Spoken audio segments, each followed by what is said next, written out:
자, 이 이외에도 연결철물, 커넥팅 피팅이라고 불려지는 부재와 부재의 결합이나 연결에 사용되는 부자재를 연결철물이라고 통칭합니다.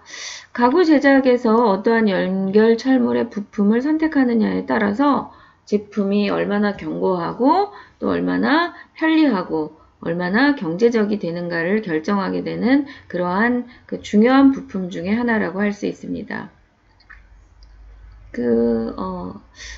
과거에 큰 항공 비행기 사고가 났었던 적이 있었는데요.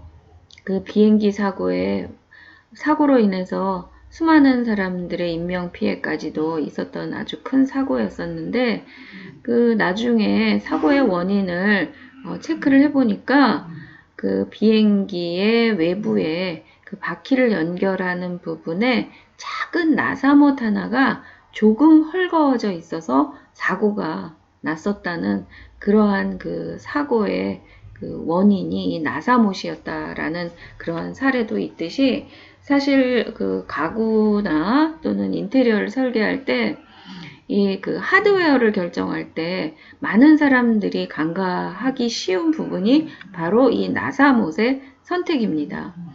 이 나사못이 상당히 가격이 저렴한데, 그 나사못은 저렴하면 저렴할수록 한 봉지에 들어있는 나사못의 하자율이 높습니다.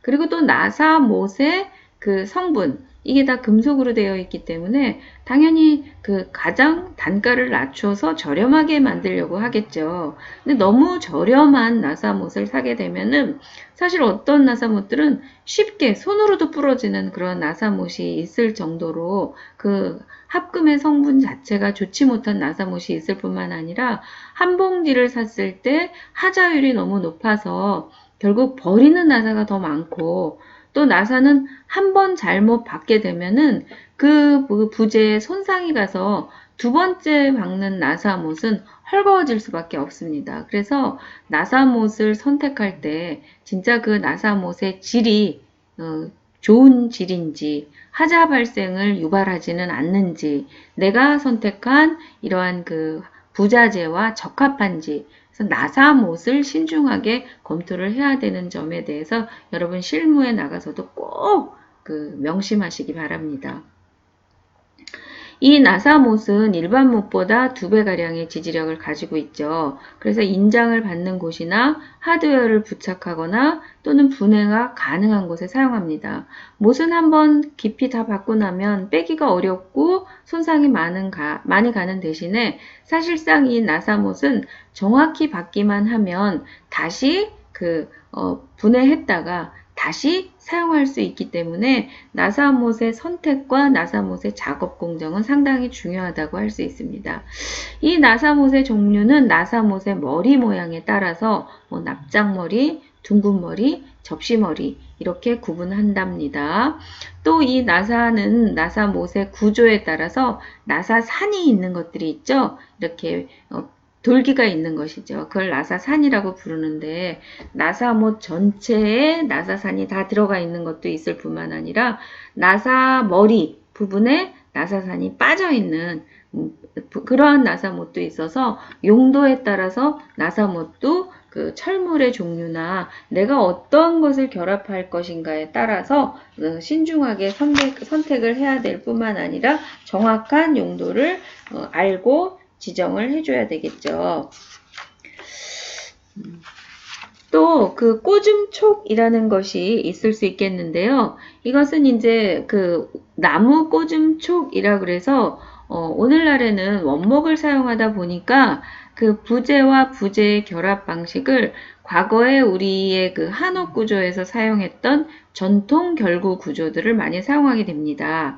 그래서 이 그 전통 결구 구조에서 장부촉이라든가 이런 것들을 결합하기 위해서 나무 꼬줌 촉들을 사용했는데요. 오늘날에는 훨씬 더 다양한 그러한 그 제품들이 나무 꼬줌 촉의 제품들이 나와 있는 상황입니다.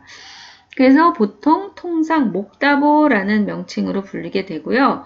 이 목다보는 상당히 작지만 강도가 크고 또 황백색의 라민 재질의 나무나 자작나무를 사용해서 파이가 5mm부터 15mm까지 다양한 두께의 크기의 그 나무 꽂음 촉이 나와 있게 됩니다. 그래서 부재의 두께와 크기를 고려해서 선택해서 사용하시면 될 것 같습니다.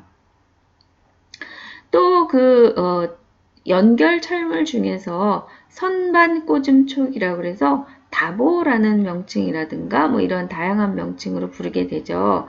그래서 각종 장식장이나 테이블 등의 선반을 설치하는 데 사용되는 그러한 그 하드웨어를 얘기합니다. 이 선반은 고정 선반이 있을 수 있고 이동 선반이 있을 수 있겠죠.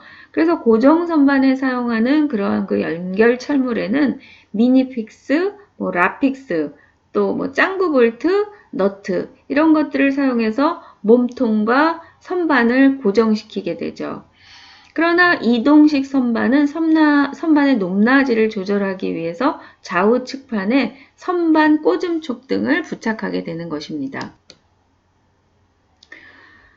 자, 지금 왼쪽에 있는 것이 고정 선반용 철물에 해당하는 뭐 미니픽스라든가 뭐 라픽스라든가 이러한 그 형태의 철물들의 사진이고요.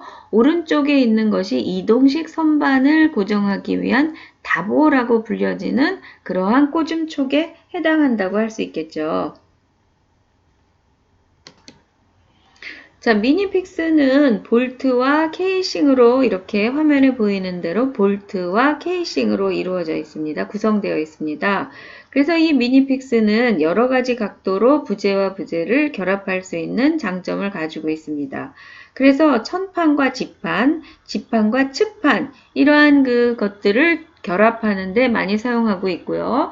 또 이것은 조립 해체가 가능하기 때문에 요즘에 최근의 가구에서 넉다운 가구를 해서 조립 해체가 가능한 그러한 가구를 생산하기 위한 설계 과정에 가구의 설계에 많이 사용되는 철물이라고 할 수 있습니다.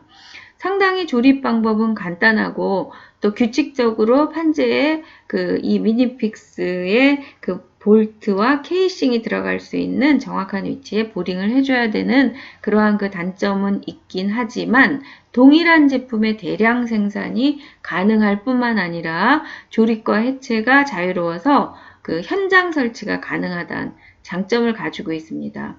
또한 제품이 고급스럽고 외부에 노출이 안 되기 때문에 견고하고 또 고급스러운 품질을 낼 수 있어서 상당히 많이 사용하는 그러한 철물이라고 할 수 있습니다. 최근에 이케아에서 가구를 사갖고 오면 본인이 조립을 해야 되는데 거기에 많이 사용되는 철물 중에 하나라고 할 수 있습니다. 다음으로는 미니픽스와 같이 볼트와 하우징으로 구성되어 있는 그러한 라픽스라는 그러한 철물입니다. 이 라픽스는 볼트와 하우징으로 구성되어 있을 뿐만 아니라 부재와 부재 간의 연결 거리가 짧아서 인장력이 상당히 강하기 때문에 인장력이 좋다는 그러한 장점 때문에 높은 인장력을 요구하는 곳에 사용되는 미니픽스 계통의 라픽스라고 할 수 있습니다. 이건 역시 미니픽스와 마찬가지로 조립과 해체가 용이하죠. 그리고 또 수평과 수직 간의 부재 연결 시에 모듈화된 규격의 측판과 선반 간의 조합을 이루는 시스템 가구에 적합한 그러한 연결 철물이라고 할 수 있습니다.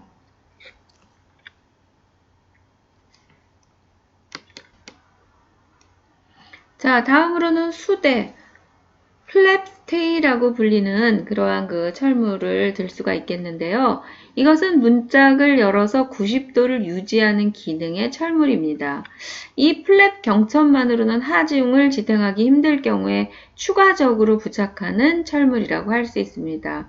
그래서 이것은 지지대와 미끄럼식 하우징으로 구성되어 있어서 소품 가구에 많이 사용되는 최신 철물이라고 최신 부자재라고 할 수 있고 우선 안정성과 견고성이 뛰어나지만 모든 하드웨어들 지금 부자재들은 사용 연한이 있겠죠. 뭐 100만 번, 1000만 번을 열고 닫았을 때까지도 똑같은 기능을 유지하지는 않겠죠.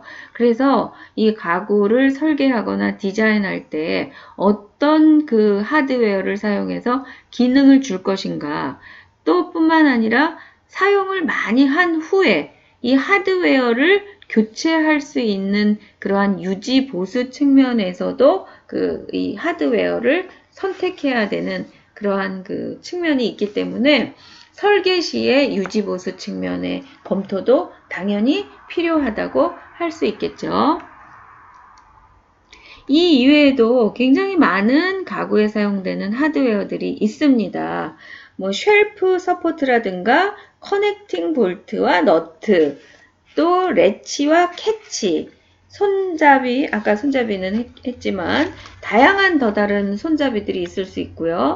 또 옷장에 들어가는 옷걸이라든가 환기통, 넥타이 걸이, 열쇠, 글라이드, 또 바퀴, 이렇게 다양한 종류의 하드웨어들이 있습니다. 여러분들은 이 가구용 하드웨어에 대해서 과제란에 탑재된 과제를 진행하시기 바랍니다.